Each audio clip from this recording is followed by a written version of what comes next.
O Banco Central revisou para cima a projeção da inflação brasileira e do Produto Interno Bruto para o fim deste ano. Os dados foram divulgados hoje pela manhã no Boletim Focus. O IPCA, índice que mede a inflação oficial do país, passou de 5,90% para 5,96%. Já a projeção do Produto Interno Bruto, PIB, subiu de 0,85% para 0,89%. A Selic, taxa básica de juros, continua em 12,75%. E o câmbio para o fim do ano também se mantém no mesmo patamar da semana anterior, R$ 5,25. Vamos agora ao que foi destaque no mercado financeiro na última semana.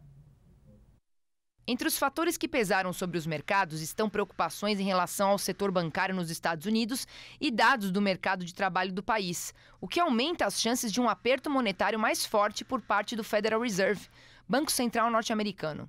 A sexta-feira foi marcada pela falência do Silicon Valley Bank, causando uma forte aversão ao risco e fazendo a Bolsa Brasileira atingir o segundo pior patamar do ano.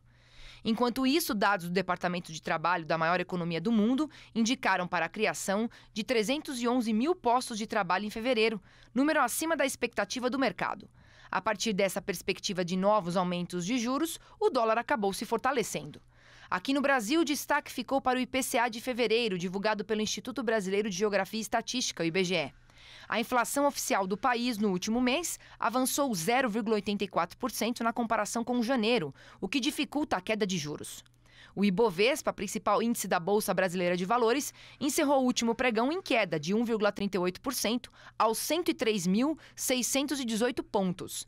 Na semana, o índice teve variação negativa de 0,25%, revertendo o viés de alta observado no dia anterior. Já o dólar comercial terminou a sexta-feira em alta de 1,32%, cotado a R$ 5,20. No balanço semanal, a moeda norte-americana registrou valorização de 0,15%. E quem conversa com a gente sobre os principais destaques da agenda econômica da semana é o economista-chefe do Banco Original, Marco Caruso. Boa tarde, Marco. Seja bem-vindo. Tudo jóia, Priscila? Obrigado. Bem. Convite mais uma vez. Me fala uma coisa, o noticiário econômico do fim de semana se concentrou na quebra, do Silicon Valley Bank, que é o maior banco americano a falir desde a crise financeira de 2008. Quais são as implicações, para os mercados e também para a economia? Pois é, esse acho que é um banco que muita gente não ouviu, mas ele chegou a ser avaliado ano passado em 40 bilhões de dólares, né? Então ele é relevante. Ele estava entre os 20 maiores bancos em termos de depósitos que os clientes faziam lá, né?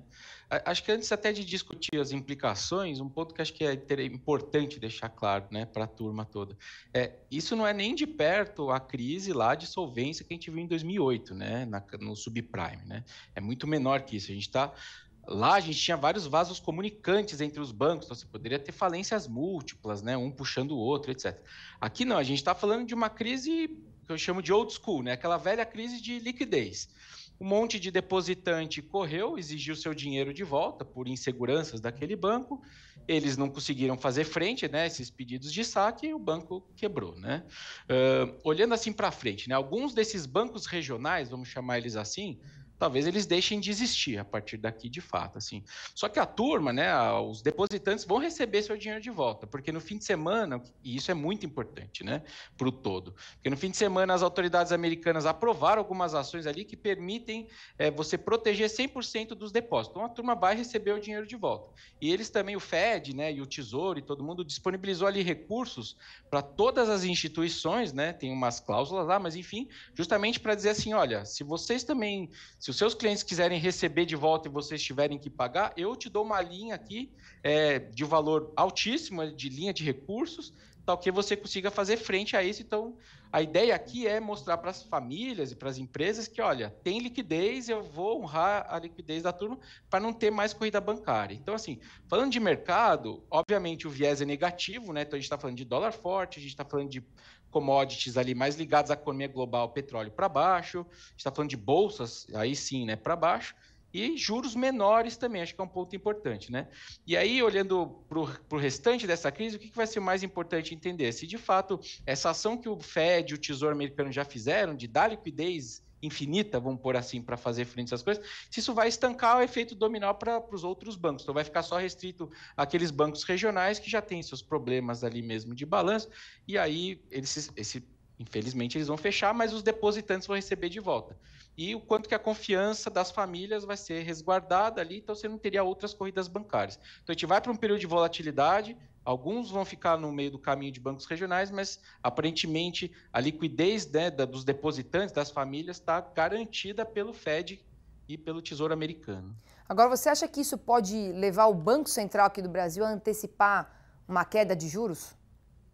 Pois é, essa é uma discussão complicada, né? É interessante que na vinheta ali de vocês, nas discussões do nosso papo, vocês mostravam a quebra, né, do banco e como a inflação está mais complicada aqui no Brasil, que vocês falaram do IPCA, como que o emprego nos Estados Unidos ainda está muito forte, estão desenhando uma inflação e uns salários mais fortes. Então, eu estou falando, eu tenho chamado aqui nas nossas reuniões internas que os bancos centrais do mundo inteiro estão naquela situação de se ficar o bicho pega, se correr o bicho come. Porque de um lado você tem a inflação que não te ajuda a parar de subir juros, mas do outro você tem essa instabilidade financeira que te chama a fazer menos juros. Quando eu junto tudo, assim, ainda não me parece que o contágio desse problema lá de fora faz o nosso banqueiro central aqui tomar grandes decisões, antecipar cortes de juros. Mas, obviamente, assim, se você tem uma crise na economia americana, todo mundo fica com cautela, né? Então, o próprio Fed talvez suba só algumas de 25, ou se bobear, nem sobe mais juros.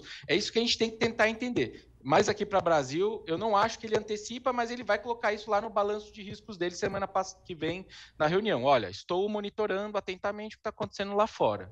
Certo. Agora, falando aqui na agenda da semana, né, que existe a expectativa do governo apresentar o novo marco fiscal com as regras que vão ditar as contas públicas federais nos próximos anos. O que dá para a gente esperar aí desse evento, Marco? Pois é.